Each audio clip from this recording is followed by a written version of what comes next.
Assalamualaikum warahmatullahi wabarakatuh. Alhamdulillah, kita bersyukur kepada Allah. Pada hari ini kita masih diberi sehat walafiat. Inilah anugerah Allah yang luar biasa, yang setiap orang belum tentu oleh Allah diberi nikmat sehat.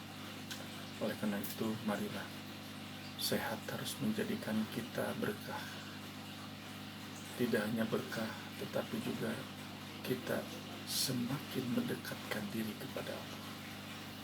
Itulah sebabnya maka tidak ada lagi keindahan hidup di muka bumi ini selain berbakti dan mengabdi kepada Allah.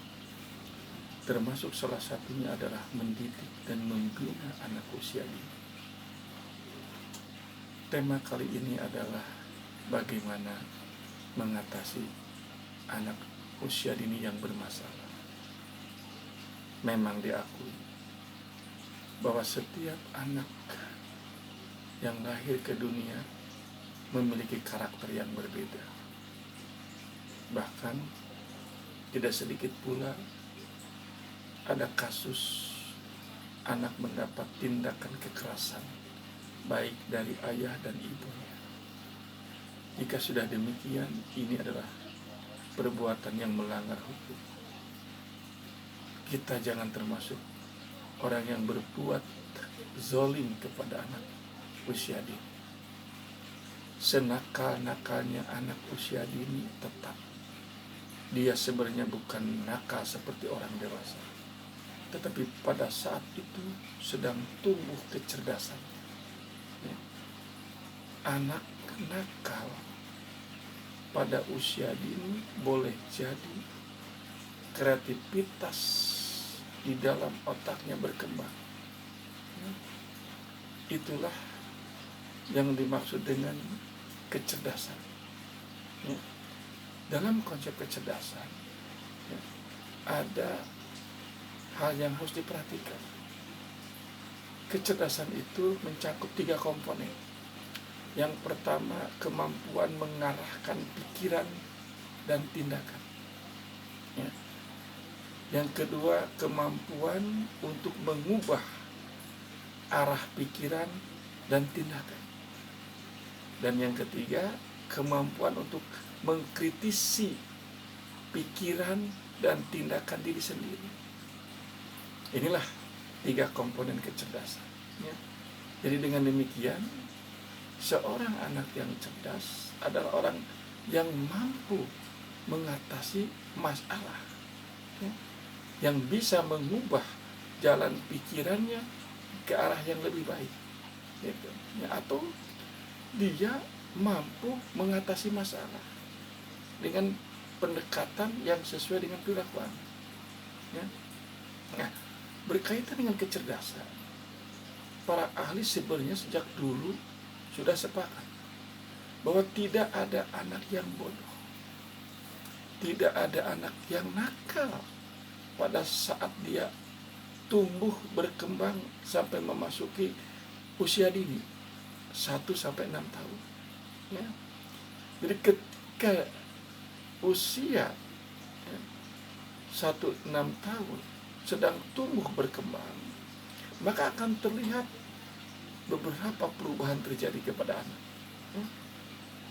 Oleh karena itu, seorang peneliti yang mengembangkan tentang kecerdasan majemuk, yang bernama Howard Gardner, dia meneliti secara mendalam tentang anak usia dini. Dia pelajari selama berbulan-bulan, bahkan bertahun-tahun, ingin mengetahui apa sebenarnya kecerdasan yang sedang tumbuh dalam pikiran anak-anak. Karena setelah dipelajari, seringkali banyak orang yang salah tafsir dan salah pengertian.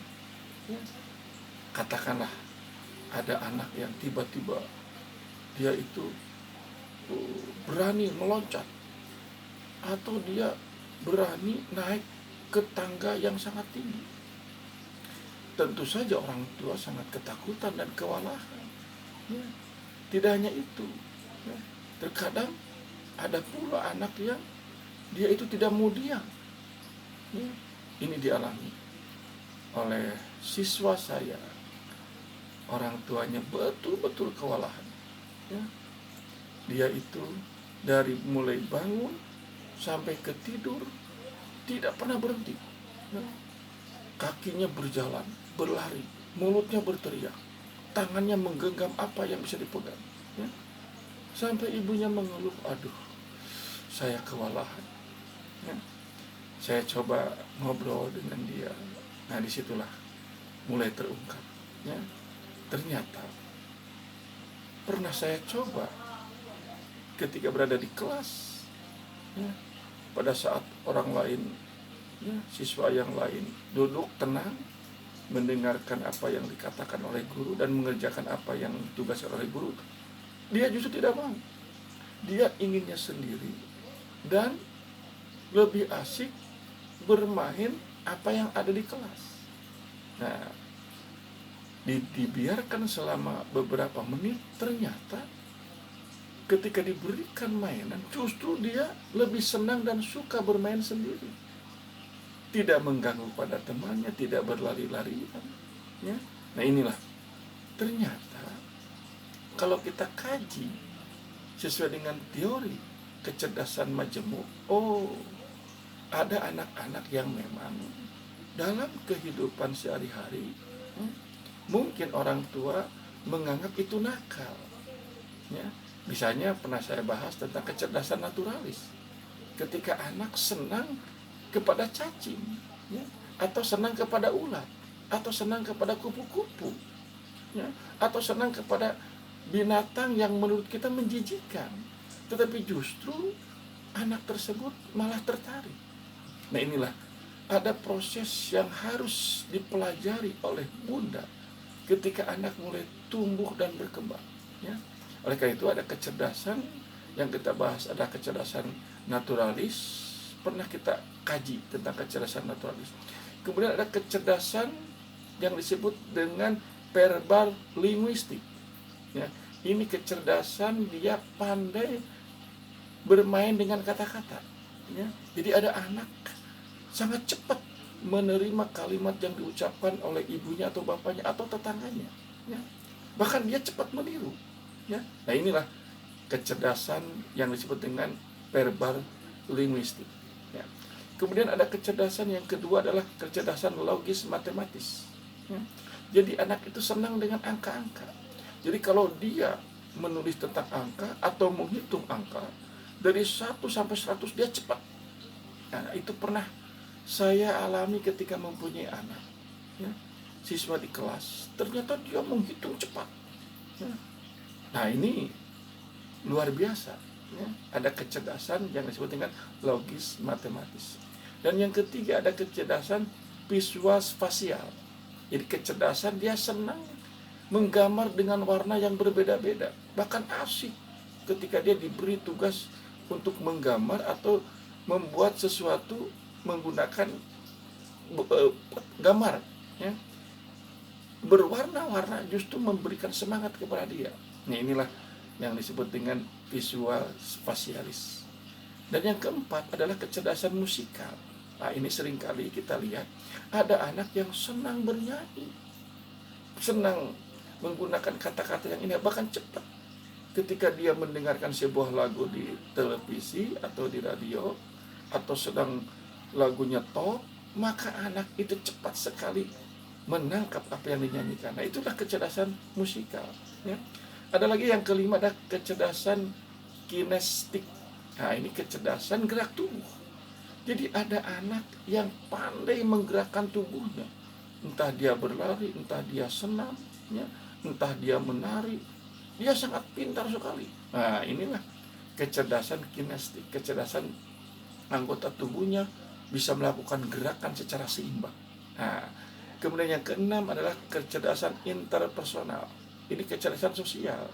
Ada anak yang memang senang kalau dia tuh mengunjungi temannya yang sakit, atau ketika ada yang terkena musibah, dia senang untuk bisa membantu.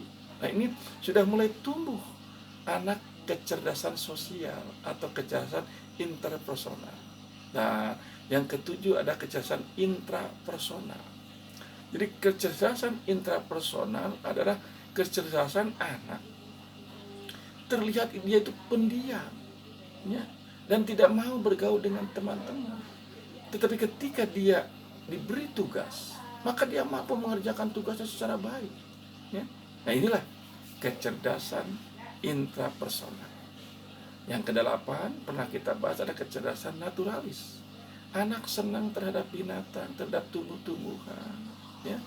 Nah, kemudian yang terakhir yang kesembilan adalah kecerdasan eksistensial. Itu kecerdasan anak mulai menyadari kepada hakikat kehidupan, atau dia seringkali bertanya-tanya, mengapa harus mengikuti upacara, mengapa harus berbaris, ya? Atau lebih cenderungnya dia mungkin mulai bertanya tentang keberadaan Tuhan. Nah inilah, ya, anak usia dini sudah mulai tumbuh kecerdasan spiritual. Nah inilah 9 kecerdasan yang telah dikembangkan oleh para ahli. Nah dalam prosesnya ibu atau bunda bisa melihat bagaimana anak dalam keseharian bisa timbul kecerdasan. Dan kita harus pandai-pandai memberikan fasilitas dan ruang agar mereka bisa tumbuh dan berkembang dengan baik. Itu saja. Billahi taufiq wal hidayah. Wassalamualaikum warahmatullahi wabarakatuh.